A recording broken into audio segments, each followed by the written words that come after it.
అందరికీ నమస్కారం. ఈరోజు వీడియోలో అయితే నేను ప్రెగ్నెన్సీ టైంలో రక్తం కనుక మనకి తగ్గితే అంటే హిమోగ్లోబిన్ కనుక తగ్గితే మనకి తర్వాత ఎటువంటి ట్రీట్మెంట్స్ ఉంటాయి, నేను ఎటువంటి ట్రీట్మెంట్స్ తీసుకున్నాను అనే విషయం గురించి అయితే మీతో చెప్పాలనుకుంటున్నానండి. బ్లడ్ కనుక తగ్గితే చాలా ఇబ్బంది అనమాట. సో బ్లడ్ తగ్గితే ఎలా ఉంటుంది ఏంటనేసి అయితే ఫుల్గా నా ఎక్స్పీరియన్స్ మీతో షేర్ చేసుకుంటాను. ఎవరైతే నా ఛానల్ని ఫస్ట్ టైం చూస్తున్నారో నచ్చితే కనుక ఒక లైక్ చేసి నా ఛానల్ని సబ్స్క్రైబ్ చేయడం అయితే అస్సలు మర్చిపోకండి. ఈ ప్రెగ్నెన్సీ టైంలో బ్లడ్ అనేది చాలా చాలా ఇంపార్టెంట్ అండి. ఎందుకనంటే ఈ బ్లడ్ అనేది ఎప్పుడైతే తల్లికి సరిపడగా ఉంటుందో మన గర్భస్థ సమయంలో బిడ్డ యొక్క ఎదుగుదల కానీ బిడ్డ యొక్క ఆరోగ్యం కానీ అంత బాగుంటుందండి. ఎందుకంటే ఈ బ్లడ్ అనేది మనకి బేబీకి కనెక్ట్ అయి ఉంటుందన్నమాట. సో మన బ్లడ్ వల్లే బేబీ హెల్తీగా ఆరోగ్యంగా ఉంటుందన్నమాట. అయితే ఈ బ్లడ్ అనేది మనకి నెలలు పెరిగే కొద్దీ తగ్గుతూ ఉంటుందన్నమాట. సో మనం మంచి డైట్ కరెక్ట్గా కనుక ఫాలో అవుతే ఆ బ్లడ్ అనేది మనకి డెలివరీ వరకు కూడా సరిపడగా ఉంటుందండి. బేబీకి మనకి కూడా ఎటువంటి హెల్త్ ఇష్యూస్ అయితే ఉండవన్నమాట. అయితే నాకైతే సెకండ్ ప్రెగ్నెన్సీ అప్పుడు బ్లడ్ అనేది చాలా చాలా చాలా తక్కువ ఉందండి. నిజంగా ఎంత అంటే 8 grams అనమాట. అసలు 8 అంటే చాలా తక్కువ అనమాట. మనకి ప్రెగ్నెన్సీ టైంలో ఎలా చూసుకున్నా సరే మినిమం మనకి 10 ఉండాలన్నమాట. 10 కంటే అబవ్ ఉండాలి కానీ అసలు 10 కంటే తక్కువ ఉండకూడదు అనమాట.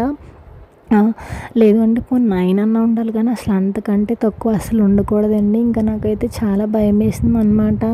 అయితే బ్లడ్ తగ్గితే ఎటువంటి ట్రీట్మెంట్స్ ఉంటాయి అని అంటే నేనైతే నిజంగా చాలా బాధపడ్డానండి. బ్లడ్ తక్కువ ఉందని చెప్పేసి నాకైతే ఐరన్ ఇంజెక్షన్స్ మా డాక్టర్ రికమెండ్ చేశారనమాట. అంటే iron injections day by day పెట్టించుకోమన్నారండి. ఎలా అంటే ఒక 5 పెట్టించుకోమన్నారనమాట.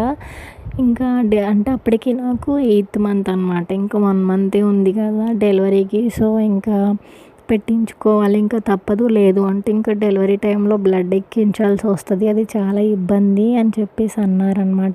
ఇంకా అలా అన్నారని చెప్పేసి అండి నేను ఇంకా పెట్టించుకున్నాను అనమాట. Iron injections day by day పెట్టేవారు. అసలు నిజంగా మనము ఈ ఐరన్ ఇంజెక్షన్స్ పెట్టించుకోవడం కంటే తినడం చాలా మంచిదండి. ఎందుకంటే నాకు ఫస్ట్ పెట్టినప్పుడు బాగానే ఉందన్నమాట ఒక ఇంజెక్షను.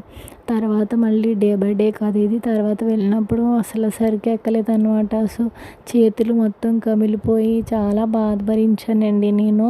నాకు ఇంకప్పుడు అలా అనిపించింది అనమాట, దీనికంటే కూడా మనం తినడం చాలా వేరేట్లు బెటర్ అని.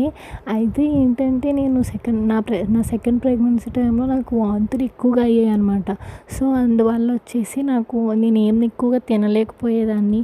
ఏమైనా తాగినా సరే అది వాంతి అయిపోయేది అనమాట. సో అందువల్ల నాకు సెకండ్ ప్రెగ్నెన్సీ అప్పుడు బ్లడ్ అయితే చాలా తగ్గిపోయిందండి.